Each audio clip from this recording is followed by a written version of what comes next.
Shama akkam nagaa jirtu ani Yoobsan Abbabeetii. Yoobsan Arguu YouTube channel like, share, subscribe gochuu hin dagatinaa. Egaa akkuma yeroo darbee qubee afaan Oromoo, qubee gurguddaa, qubee xixiqqaa wal keessa ilaalaa turre. Qubeewwan sun immoo akkaataa kamiin akka isaan barraa'anii fi karaa kamiin dubbifamuu akka isaan qaban waliin ilaalaa turre jechuudha. Har'a immoo qubee xixiqqaa afaan Oromoo akkaataa isaaniitti barraa'anii fi qubeen xixiqqaa jalaan immoo qubee gurguddaa isaanii keenye barreessaa deemnaa jechuudha. Qubee xixiqqaa afaan Oromoo qubee gurguddaa isaanii wajjin gaafa barreessaa deemnu maal fakkaatti yookiin immoo haala kamiin barraa'uu dandeessi? Qubeen xixiqqaa isaanii eega barrootee qubee gurguddaa isaanii akkamitti barreessuu dandeenya isa jedhu kan ilaalle yeroo darbe keessatti jechuudha. Kana gaafa immoo haadhaa kaasnee hanga zaatti ilaalla jechuudha. Inni kunis namoota qubee barreessuu hin dandeenyee fi barumsa afaan Oromoo qubee kanan baratiin jiranii fi haala salphaa ta'een dubbisuuf barreessuu shaakaluuf isin gargaara jechuudha. Egaa qubeen jalqabaa afaan Oromoo A jedhamti. A xiqqaadha jechuudha kun. A xiqqaa yeroo isheen taatu A xiqqaa keenya kana haala isheen ittiin barrootu kan nuti barreessinee jiru jechuudha. Haala kanaan akka isheen barrootu yookiin immoo haala kanaan gara mirgaatti kan deebitu barraa'uu ni dandeessi jennee ilaalle jechuudha. Kun qubee A jennaani. Inni kun lammaffaan qubee Baa jennaani. Baa keenya haala kanaan akka inni barraa'udha jechuudha. Qubee A kana tokko tokko ishee ilaallee turre qubee guddaan ishee maal akka isheen fakkaattu jechuudha. Yookiin akkaataa isheen barrootu jechuudha. A xiqqaa A guddaa keenya kun Baa jenneerra. Baan guddaan ishee akkamiin barrooti? Baa haala kanaan akka isheen barrootu ilaallee jechuudha. Caa kana fakkaatti caan kuni hammantaa isheetu maal taati? Hammantaa ishee guddatti jechuudha. Malee caan caamadha jechuudha. Caan xiqqaan ishees isumadha jechuudha. Daa kan nuyi jennu egaa daa keenya immoo faallaa sanaati. Daa keenya haala kanaan kan barraa'udha.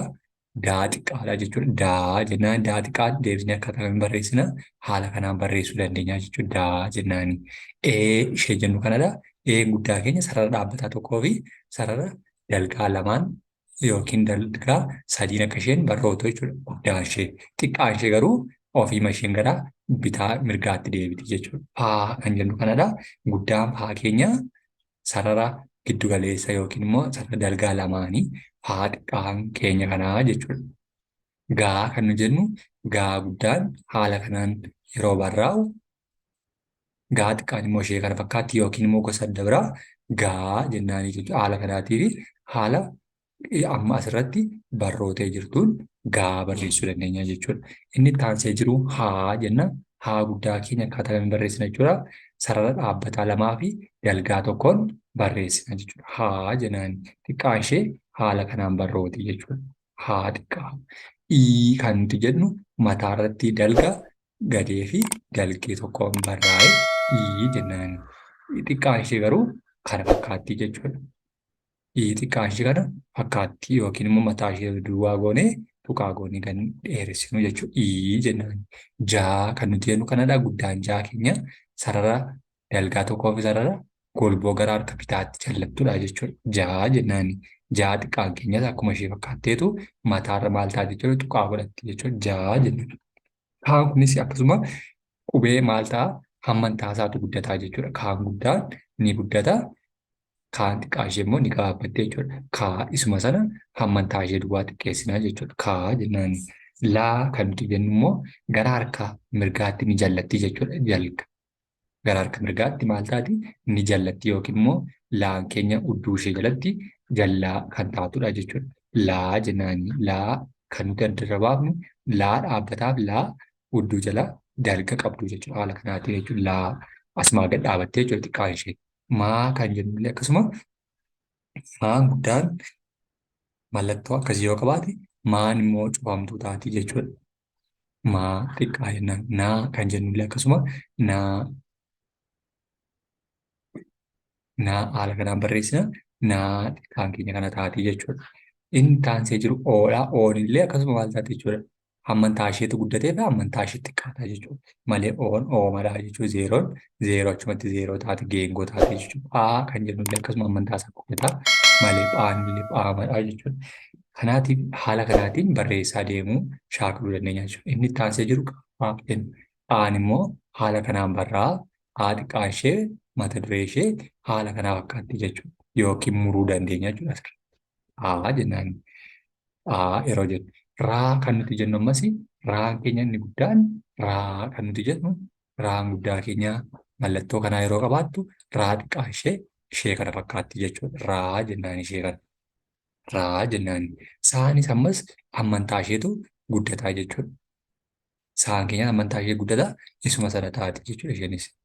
Xiqqaachuu fi guddachuu saa keenyaati malee wal fakkaatti jechuudha. Maaltu saan qubee kaan jiran keessa jechuudha. Saa gaafa barreessinu achumatti maal goona? Achumatti xiqqeessinee yookiin immoo guddisneetu sararraa jechuudha. Saa jennaani. Taan keenya immoo mata duree isaa irratti mataa irratti dalgaa fi asii gadii tokko qabdi.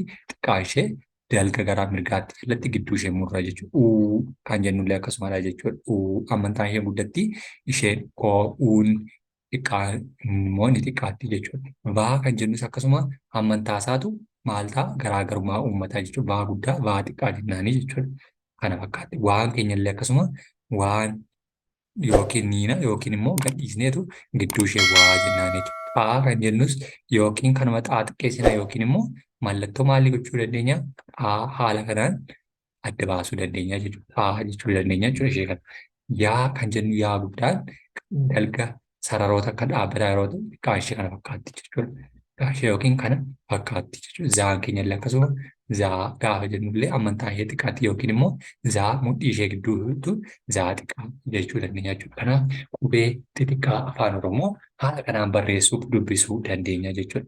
Aa, baa, caa, daa, ee, faa, gaa, haa, ii, jaa, kaa, laa, maa, naa, oo, phaa, phaa, raa, saa, taa, uu, waa, waa, aa, yaa, zaa jechuu dandeenya jechuudha. Haala kanaatiin dubbisuu baruu dandeenya jechuudha. Dubbisuuf maali? Barreessuu dandeenya jechuudha. Eenyuun qubee afaan Oromoo qubee xixiqqaa fi qubee gurguddaa wal faanaa jechuudha. Kanaatiin namoonni barreessuu yookiin dubbisuu hin dandeenye haala kanaatiin waliin barreessaa shaakaluu sararaa shaakaluu fi haala kanaan deemanii qubee afaan Oromoo haala salphaa ta'een barreessuuf dubbisuuf nama tajaajila jechuudha. Galatoomaa ulfaadha.